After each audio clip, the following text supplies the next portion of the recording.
Ежедневно мы стремимся найти ответы на вопросы, которые причиняют нам боль. Эти вопросы не дают нам покоя. Мы с ними засыпаем, мы с ними просыпаемся. Нам важно найти выход. Вот уже 2 года более 10 тысяч людей решают самые, казалось бы, безвыходные ситуации в своей жизни с помощью методики по работе с подсознанием. Когда случается что-то плохое, тебе кажется, что только ты столкнулся с такой ситуацией. Но это не так. В июле месяце в этом году в моей жизни случилось такое, что я вообще не ожидала, что со мной такое может произойти. Мне сделали операцию и поставили такой диагноз, который, наверное, украл все мои надежды на то, чтобы иметь полноценную семью. Мне поставили рак 2-й стадии. Я понимал, что для мамы это очень важно, потому что у нее была проблема со здоровьем. У нее начинающийся цирроз печени был, фиброз 4-й степени.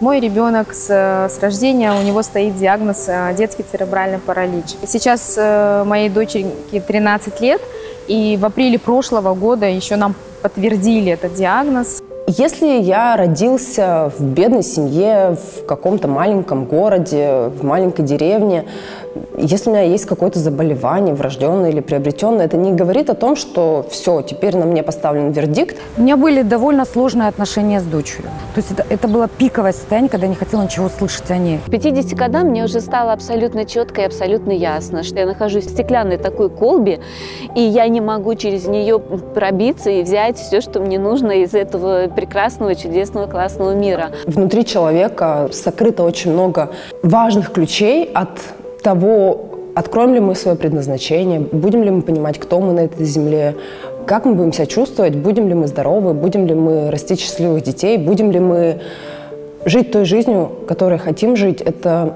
в первую очередь зависит от того, будем ли мы пользоваться нашими внутренними ресурсами или нет. Я пошла на тренинг «Бизнес молодости». И примерно на 6-й неделе этого обучения я поняла, что как-то деньги не идут. И нам на занятии сказали о том, что если у вас сейчас нет того дохода, который вы хотите, значит, у вас психологические проблемы с деньгами. И произнесли такое слово «установки». Но что делать с установками, не объяснили. Я видела очень много рекомендаций, что изменись сам, и изменится весь мир вокруг. Полюби себя, и будет тебе счастье. И я везде об этом читала, но везде говорили, что надо делать. Я не могла найти нигде четкое, пошаговое раз, два, три, как это надо сделать, каким образом вот эти изменения надо проводить себе. Поэтому покупка методики, в принципе, для меня, мне даже раздумывать и думать было ни о чем, потому что я увидела, что для меня методика – это как некий такой лифт в мою новую реальность. Психические процессы, они делятся на сознательные, которые поддаются полностью нашему контролю, и неосознаваемые процессы, которые могут протекать вообще без нашего, скажем так, участия, без участия сознания. Я вспомнила девушку, которая занимается по методике MasterKit, которая как раз и делилась в соцсетях своими постами об установках и даже давала мне книгу почитать. Моя любимая жена заинтересовалась этой методикой. Я, в принципе, не думал о том, чтобы покупать ее. Было в преддверии Нового года. Я решил подарить ей методику, заодно приобрести себе и сразу маме. С методикой MasterKit я познакомилась абсолютно случайно. Через мою одну знакомую я прочитала ее один пост на Фейсбуке. Я в первую очередь позвонила Диане. Она буквально сразу, эта методика мне дала колоссальные результаты. И когда я взяла методику и узнала, что можно, оказывается, прорабатывать, в общем-то, не свой доход, а доход мужа без его вовлечения, я взяла эту цель. Сразу после обучения я просто начала каждый день. Как раз было какое-то сопровождение, где Даша сказала про это. Возьмите, и вот сколько дней выйдет, столько выйдет. Вот, грубо говоря, палочки такие рисуйте. Проработала. Если говорить про теории, которые выдвигают современной физики, о том, что такое мир вокруг нас, очень многие говорят о том, что мир – это голограмма. Голограмма – это огромное миллиардное количество вариаций различных событий нашей жизни. Меняя что-то внутри себя, мы выбираем какое-то новое сечение обстоятельств, в котором теперь мы можем пребывать и которое может окружать нас. У каждого этого события есть определенная вероятность. Эту вероятность в будущем можно будет рассчитать математически. Пока это, да, выглядит как чудо, но на самом деле, в принципе, ничего чудесного в этом нет, если понимать, как физики описывают наш мир и как они его понимают с математической, с геометрической точки зрения. Я в течение 5 месяцев делала проработки на ребенка, выявила очень много установок. На шаблон обиды я заходила тяжело. И когда я проработала, я прямо летала. И у меня было ощущение, что я с себя сняла КАМАЗ камней.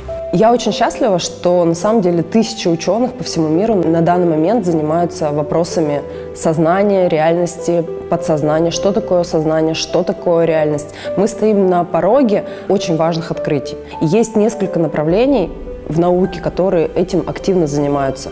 Этим занимаются физики, в первую очередь квантовые физики. Этим занимаются биологи, медицина, нейрофизиологи, то есть врачи. Они этим занимаются с точки зрения физиологии человека, того, как работает наш мозг и как работа нашего мозга влияет на нашу психосоматику, на то, как устроен наш организм и какие у нас есть болезни от тех или иных наших переживаний.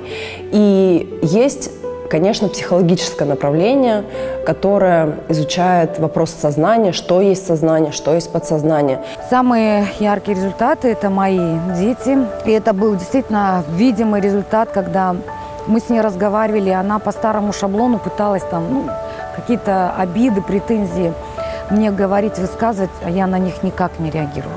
Просто я никак. И она мне сразу же, это было ее удивление, она сказала: что с тобой случилось? Мы с тобой не виделись 3 месяца. Она точно так же прорабатывала обиду на своих родителей. И когда она проработала обиды, страхи, она стала прорабатывать отношения. Я уже в отношениях. Когда у нее появился парень, у нас идеальные отношения. И вот 26 ноября моя дочь выходит замуж. Предложение, которое сделал мой будущий зять моей дочери, оно было тоже уникальное. И мой будущий зять, он тоже в методике. И предложение он сделал моей дочери, как это сказал, это 2-я или 3-я его проработка была в состоянии эйфории. Предложение было сделано, зять нас пригласил на футбол. Была такая постановка, что моя дочь выигрывает лотерею, ее номер зачитывает, она выходит на поле. Диктор говорит: Адель, обрати внимание на табло. Она поворачивается, и там идет фильм, как они с Чуканом. И в конце: ты выйдешь за меня замуж. Я плакала, стояла на трибуне и понимала, что это совместный семейный результат. Я начала прорабатывать деньги. Но при этом очень как-то неожиданно мужчина, с которым я общалась через интернет, я с ним познакомилась через интернет, он жил в Канаде, в Торонто. Достаточно для меня неожиданно он начал звать меня замуж, приглашая в Торонто, и я была в каком-то непонятном таком шоке. Он приехал в Москву в октябре, и мы поженились. Сейчас я готовлю миграционную визу в Канаду, потому что мы решили, что, в общем-то, надо ехать к мужу. Надо ехать к мужу в дом.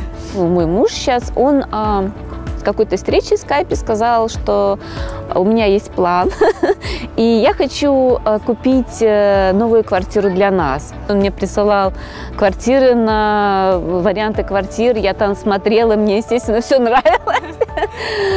А летом он купил квартиру и переехал.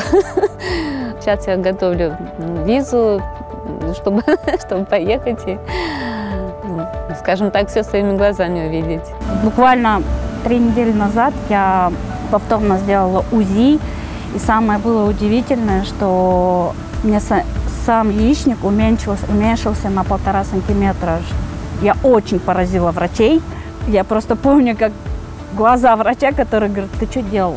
У нас очень пошли хорошие результаты в физическом и эмоциональном состоянии ребенка. То есть наш доктор-невропатолог вообще не понимает, что мы делаем с ребенком. И она сказала, что при таком прогрессе, при таком дальнейшем развитии, скорее всего, на следующую комиссию, которая будет весной, нам диагноз полностью снимут. Мои родители находятся в преклонном возрасте. Маме 80 лет, папе 90. И буквально вот перед Испанией мама заболела, обострение у нее ревматизма началось. Дело в том, что я в последнее время очень сильно болела. Даже лежала в октябре в больнице. И вот, вы знаете, уже было такое состояние, что уже хоть, уже хуже некуда. А Нелечка проработала со мной. Когда она закончила, я говорю: Господи, что такое? Ты что со мной сделала? У меня появился свет в окне. Это мое общее состояние. Когда мы закончили 2 проработки, я у мамы спрашиваю: как твое состояние? Она говорит: доченька, ты как будто вывезла меня на курорт. Когда я посмотрела на ее руки, когда я пришла, у нее были отек суставов. Такой я просто никогда не видела.